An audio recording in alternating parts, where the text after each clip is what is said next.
ঘিরে কারাগারে আমার দেশ সম্পাদক মাহমুদুর রহমান। জয়কে অপহরণ ও হত্যা চেষ্টা মামলায় আত্মসমর্পণের পর আদালতের নির্দেশ। ডেঙ্গুর ভয়াবহ রূপ, একদিনে মৌসুমের সর্বোচ্চ 7 জনের মৃত্যুতে বেড়েছে আতঙ্ক। লার্ভা নিধনে গাফিলতি দেখছেন নগরবাসী। আক্রান্ত বাড়লেও অভিযোগ মানতে নারাজ কর্তৃপক্ষ। উজানের ঢলে বিপদসীমার উপরে বইছে তিস্তা। উত্তরের 4 জেলায় নিচু এলাকা প্লাবিত হয়ে দুর্ভোগে লাখো মানুষ। বারবার বন্যায় ভারতের সহযোগিতার অভাবকে দুষছেন বিশেষজ্ঞ।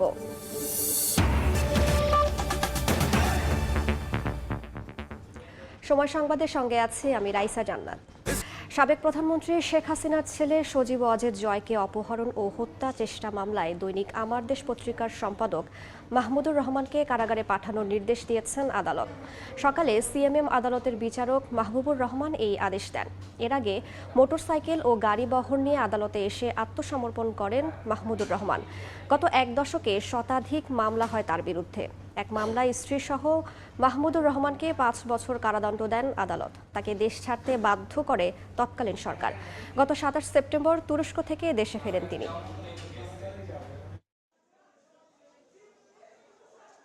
মেরুদণ্ড সোজা রাখবার জন্য আমি এই সিদ্ধান্ত নিয়েছি যে আইন যেটা আছে বাংলাদেশে সেই আইন অনুযায়ী আমি কার্ডে সারেন্ডার করব এবং আমি লড়াই অব্যাহত রাখবো, যদিও এই মামলা সর্বৈব মিথ্যা এবং একটা উদ্ভট মামলা। আমরা আদালতের কাছে তার জামিনের প্রার্থনা করি নাই, তাকে জেলে পাঠাবার কথা বলেছি। আর যেহেতু তিনি মন্ত্রী ছিলেন, তাকে যেন প্রথম শ্রেণীর মর্যাদা দেওয়া হয়। রাজধানীতে বেড়েছে মশার উৎপাত, ভয়াবহ রূপ নিচ্ছে ডেঙ্গু।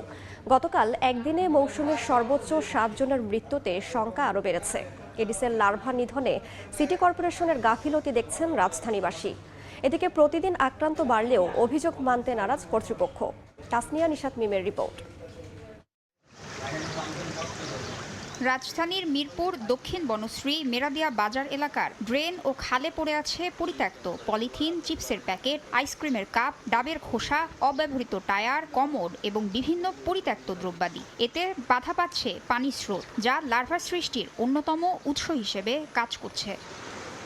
বাসিন্দাদের অভিযোগ, রাজধানীবাসীকে মশার কবল থেকে মুক্তি দিতে পারছে না 2 সিটি কর্পোরেশন। ময়লা থাকলে সেখানে মশা কি হয় না, উৎপাদন হয় না। মশায় কামড়ায়, মশার জ্বালায় থাকতে পারি না। প্রয়োজনের তুলনায় ওষুধটা কম হচ্ছে। প্রতিটা বাসা ওয়াইজ যে খুঁজে খুঁজে কোনো মেডিসিন দিয়ে যাওয়া বা ডেঙ্গুর কি পরিস্থিতি খোঁজ খবর নেওয়া বা বাসা চেক করা, এটা হচ্ছে না। ঠিকভাবে যদি কাজ করে তাহলে আমার মতে মনে হচ্ছে না যে ডেঙ্গুর পরিমাণটা বাড়বে।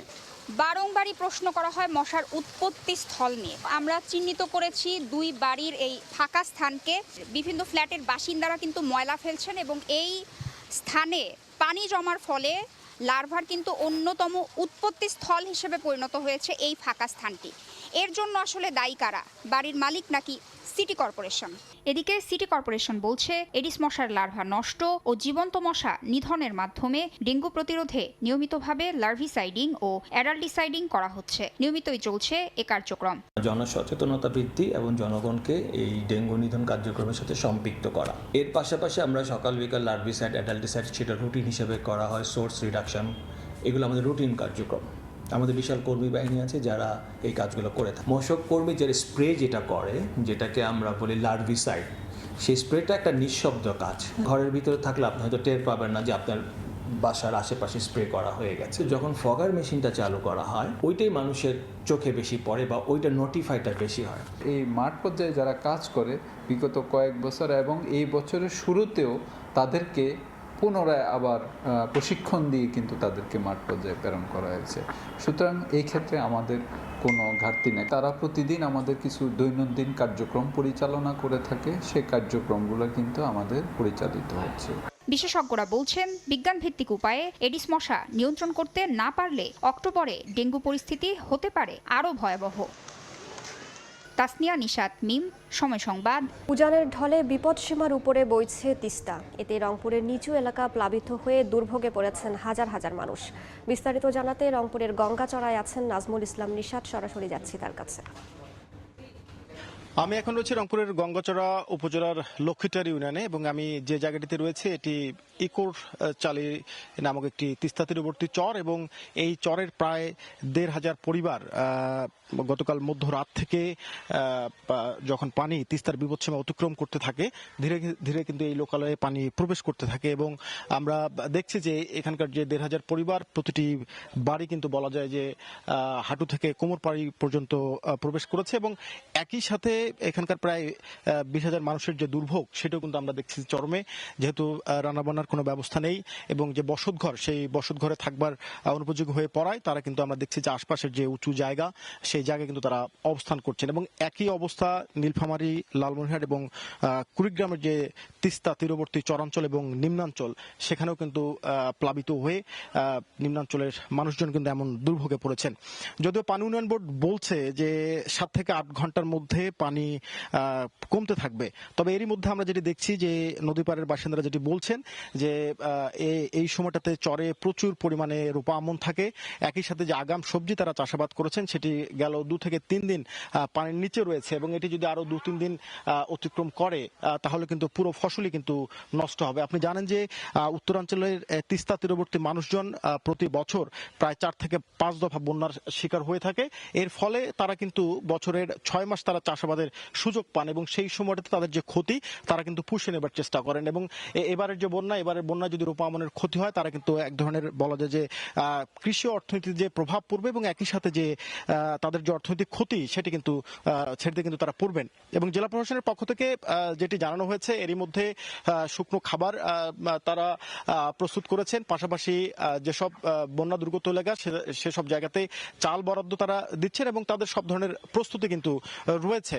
তবে অধিকার কর্মীরা যেটি বলছেন যে যদি তিস্তা সংস্কার করা না হয় এই যে ক্ষতির পরিমাণ সেটি কিন্তু প্রতি বছরই বাড়বে, সে কারণে তারা বলছেন যে টেকসই সংস্কার তিস্তা করতে হবে, তা না হলে যে বানভাসী মানুষের দুঃখ কখনোই বুঝবে না। তো সবকিছু মিলে এই ছিল আমার কাছে তিস্তার এবং বন্যার সার্বিক খবরাখবর রংপুরের গঙ্গাচড়া থেকে। বিশ্বব্যাংক, IMF সহ উন্নয়ন সহযোগীদের কাছ থেকে এখন পর্যন্ত $1,000 কোটি বেশি ঋণের আশ্বাস পেয়েছে অন্তর্বর্তী সরকার। পরিস্থিতি সামাল দিতে মোটা অঙ্কের বিদেশি ঋণকে সময়োপযোগী বলছেন ব্যবসায়ী ও অর্থনীতিবিদরা। তবে পরিশোধের চাপ সামলাতে রপ্তানি আয় ও রেমিটেন্স বাড়ানো সহ ঋণের সঠিক ব্যবহার নিশ্চিতের তাগিদ তাদের। ইয়ানুর শিফাতের রিপোর্ট। রাজনৈতিক পট পরিবর্তনের পর চলছে দেশের অর্থনীতি সংস্কার কার্যক্রম। এরই অংশ হিসেবে অন্তর্বর্তী সরকার ক্ষমতা নেয়ার পর গেল 50 দিনে বিভিন্ন উন্নয়ন সহযোগীর থেকে অর্থ জোগাড়ে মুনশিয়ানা দেখিয়েছেন প্রধান উপদেষ্টা ডক্টর মোহাম্মদ ইউনূস, যার অংশ হিসেবে প্রধান উপদেষ্টার প্রথম যুক্তরাষ্ট্র সফরেই মিলেছে অন্তত $7 বিলিয়ন পাওয়ার আশ্বাস। বাংলাদেশ সংস্কারে $350 কোটি ঋণ সহায়তা দিতে রাজি হয়েছে বিশ্বব্যাংক। এর মধ্যে নতুন ঋণ $200 কোটি আর বাকি $150 কোটি আসবে চলমান প্রকল্প এগিয়ে নিতে। চলমান $470 কোটি ঋণ কর্মসূচির বাইরে বাংলাদেশকে আরও $300 কোটি দেওয়ার ইঙ্গিত দিয়েছে আন্তর্জাতিক মুদ্রা তহবিল IMF। যুক্তরাষ্ট্রও বাংলাদেশকে দিচ্ছে $20 কোটি বেশি উন্নয়ন সহায়তা। জানা গেছে আগামী ডিসেম্বরের মধ্যে বাংলাদেশকে $40 কোটি ঋণ দেবে এশীয় উন্নয়ন ব্যাংক ADB। ব্যাংক সহ আরও কয়েকটি খাতে সংস্কারে সংস্থাটি থেকে 2025 সালের মার্চ নাগাদ মিলতে পারে আরও $50 কোটি। আগামী 3 বছরে বাংলাদেশকে $400 থেকে $500 কোটি ঋণ সহায়তা দেবে ইসলামিক ডেভেলপমেন্ট ব্যাংক। নবায়নযোগ্য জ্বালানি খাতের উন্নয়নে জার্মানি আগামী 10 বছরে বাংলাদেশকে দেবে €100 কোটি। বৈদেশিক সূত্র থেকে ঋণ নেয়া দেশের বেসরকারি খাতের জন্য ভালো বলেই মনে করেন ব্যবসায়ীরা। তবে পরিশোধের চাপ সামলাতে রফতানি আয় ও রেমিটেন্স বাড়াতে ঋণের সঠিক ব্যবহার নিশ্চিতের তাগিদ তাদের। সরকারের জন্য বৈদেশিক সূত্র থেকে ঋণ নেওয়াটা আমাদের জন্য বেসরকারি খাতের জন্য ভালো, তখন আমাদের দেশীয় ব্যাংক খাতের উপরে চাপটা পড়ে না। আমাদেরকে এটাও খেয়াল রাখতে হবে যে ঋণ করলে যেটা ফেরত দিতে গেলে আমাদেরকে যে এক্সপোর্টের যেই গ্রোথটা দরকার সেটার জন্য আমরা ঠিকমতো ইনভেস্টমেন্টটা করতে পারছি কিনা। রিজার্ভ বাড়াতে ও বিনিময় হারকে স্থিতিশীল করতে উন্নয়ন সহযোগীদের কাছ থেকে মোটা অঙ্কের ঋণ নেয়াকে সময়োপযোগী পদক্ষেপ হিসেবে দেখছেন অর্থনীতিবিদরা। এটা কিন্তু আমাদের অর্থনীতির জন্য এই মুহূর্তে এটা খুবই একটা গুরুত্বপূর্ণ ভূমিকা রাখতে পারে এবং এই যেটা আসছে সেটা কিন্তু আমাদের বাজেটারি সাপোর্ট হিসাবেই ম্যাক্সিমামটা আসছে, অর্থাৎ এটা আমাদের কোনো একটা সুনির্দিষ্ট প্রকল্পে না, সরকার এটাকে ব্যবহার করতে পারবেন বিভিন্নভাবে। তবে জ্বালানি সহ বিভিন্ন খাত সংস্কারে এসব ঋণ সুনির্দিষ্ট ও সাশ্রয়ীভাবে ব্যবহারের তাগিদ অর্থনীতিবিদদের। সাশ্রয়ীভাবে এগুলোকে ব্যবহার করতে হবে। ইয়ানুর শিফাত, সময় সংবাদ, ঢাকা। ডিএমপির বেশিরভাগ থানার কার্যক্রম শুরু হলেও কাজে যোগ না দেয়া পুলিশ সদস্যের সংখ্যা খুবই কম বলে জানিয়েছেন পুলিশ কমিশনার মইনুল ইসলাম। সকালে পল্টনে ক্রাইম রিপোর্টার্স অ্যাসোসিয়েশনের আয়োজিত এক অনুষ্ঠানে তিনি বলেন, অল্প কিছু থানার সংস্কার কাজ চলমান থাকলেও সেগুলো সংস্কার করে দ্রুত কার্যক্রম শুরু করা হবে। আমাদের সব থানার কার্যক্রমই চলছে, আমাদের রিপেয়ারের অপেক্ষা আছে হয়তো 3টি বা 4টি হবে, যেটি হয়তো আগামী 4 বা 5 তারিখের মধ্যে কমপ্লিট হয়ে যাবে। যারা যোগদান করেননি তাদের বিষয়ে তো প্রয়োজনীয় ব্যবস্থা নেওয়া হবে। সব বিষয়ে কাজ করছি, আমাদের যেমন এই অবৈধ অস্ত্র উদ্ধারের যেমন অভিযান চলছে, আবার মাদক বিরোধী অভিযানও চলছে।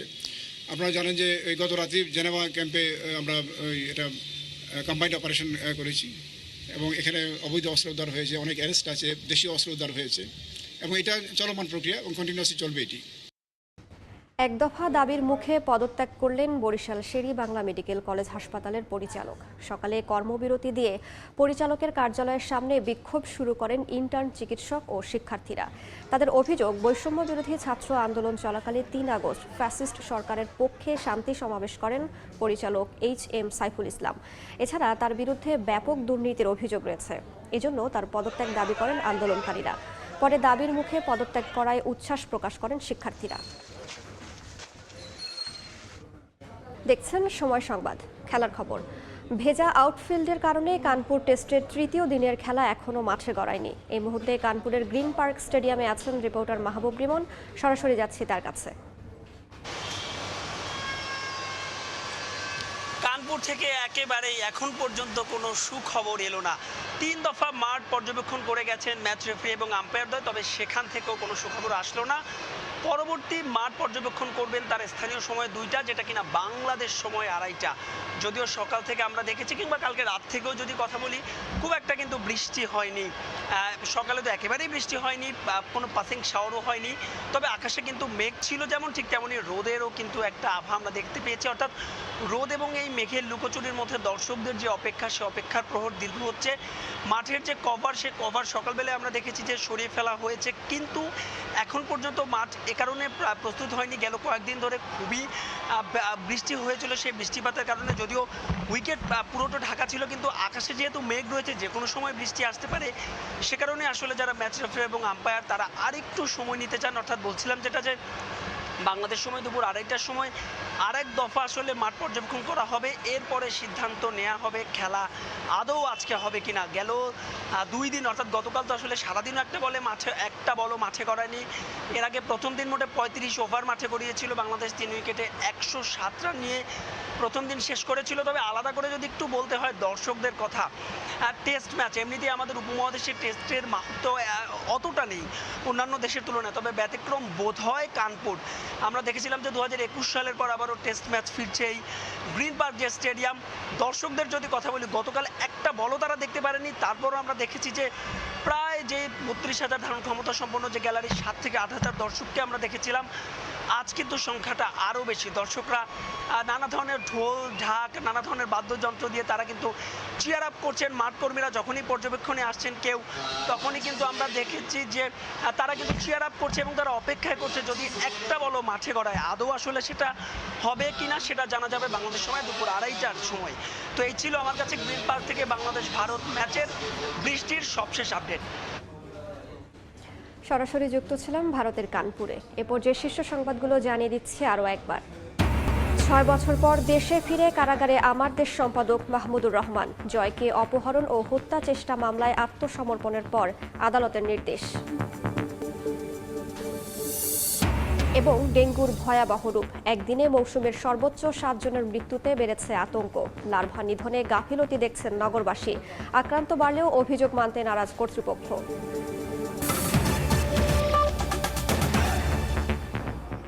এই ছিল সময় সংবাদে, সঙ্গেই থাকুন সময়।